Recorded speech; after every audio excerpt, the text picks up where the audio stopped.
नमस्कार दोस्तों, चलिए दोस्त आज बात करने वाले हैं डायबिटीज न्यूरोपैथी के बारे में। ठीक है दोस्त, डायबिटिक न्यूरोपैथी क्या है, इसके लक्षण क्या है, इसके कारण क्या है, सब कुछ बताएंगे। लेकिन आप वीडियो को बिल्कुल भी स्किप मत करिए, नहीं तो आपको पूरी तरह से जानकारी नहीं मिल पाएगी। ठीक है दोस्त, चलिए वीडियो शुरू करते हैं।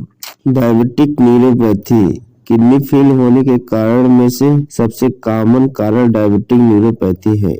किडनी का मुख्य कार्य खून में से अपशिष्ट पदार्थों को हटाना। यह शरीर में तरल पदार्थ और लवण के स्तर को विनियमित करता है, जो ब्लड प्रेशर नियंत्रण करने और हृदय स्वास्थ्य की रक्षा के लिए महत्वपूर्ण। जबकि किसी व्यक्ति को डायबिटीज की बीमारी होती है, फिर चाहे वो टाइप 1 हो डायबिटीज हो या टाइप 2 डायबिटीज हो या गर्भकालीन डायबिटीज, तो ऐसे में उनका शरीर इंसुलिन का उपयोग या उत्पादन सही से नहीं कर पाता।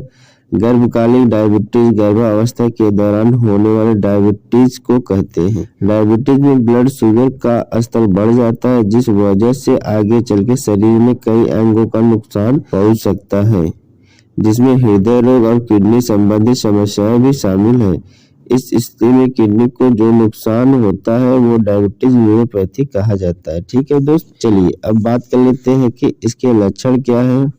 नींद कम आना, पेट खराब होना, भूख न लगना, कमजोरी, रक्तचाप में असंतुलन, पेशाब में प्रोटीन आना, लगातार खुजली होना, बार बार पेशाब आना, जी मचलना, उल्टी आदि इसके कुछ लक्षण हैं। ठीक है दोस्त, अब बात कर लेते हैं इसके कारण क्या है। किडनी में बहुत अधिक मात्रा में कैपिलरीज यानी कि छोटी छोटी रक्त वाहिकाओं जो धमनी को नसों से जोड़ती है।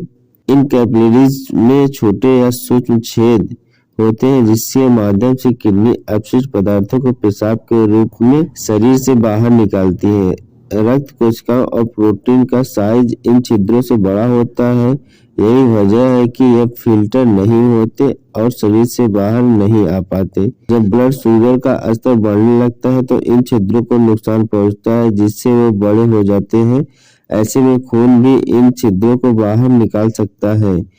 इस स्थिति में फिल्टर को नुकसान होता है, धीरे धीरे फिल्टर लीक होने लगता है और आवश्यक प्रोटीन भी छोटी छोटी मात्रा में पेशाब के जरिए शरीर से बाहर निकलने देते हैं, जिसे माइक्रोएल्बुमिनुरिया कहते हैं। यदि इस स्थिति का उपचार नहीं किया गया तो धीरे धीरे करके ज्यादा मात्रा में माइक्रोएल्ब्यूमिन की कमी हो जाती है, जो कि एक स्टेज रीनल डिजीज का कारण बन जाता है। इस तरह से किडनी पर पड़ने वाले दबाव के कारण उसकी फिल्टर करने की क्षमता में कमी आ जाती है और अपशिष्ट उत्पाद फिर से खून में जमा होने लगता है और अंत में किडनी फेल हो जाती है। ठीक है दोस्त, चलिए बताना चाहूंगा कि यह जानकारी ऑफलाइन और ऑनलाइन के माध्यम से बताई गई है। मेरे माध्यम से बताई गई किसी भी दवा, किसी भी सलाह, किसी भी एडवाइस का प्रयोग करने से पहले एक बार अपने नजदीकी डॉक्टर से सलाह ले लीजिए, तभी उस चीज का प्रयोग करिए, अदरवाइज चीज का प्रयोग न करें। ठीक है दोस्त, वीडियो अगर अच्छी लगे तो मेरे चैनल को सब्सक्राइब करिएगा, बेल आइकन दबा दीजिएगा ताकि सबसे पहले नोटिफिकेशन आप तक पहुंच सके।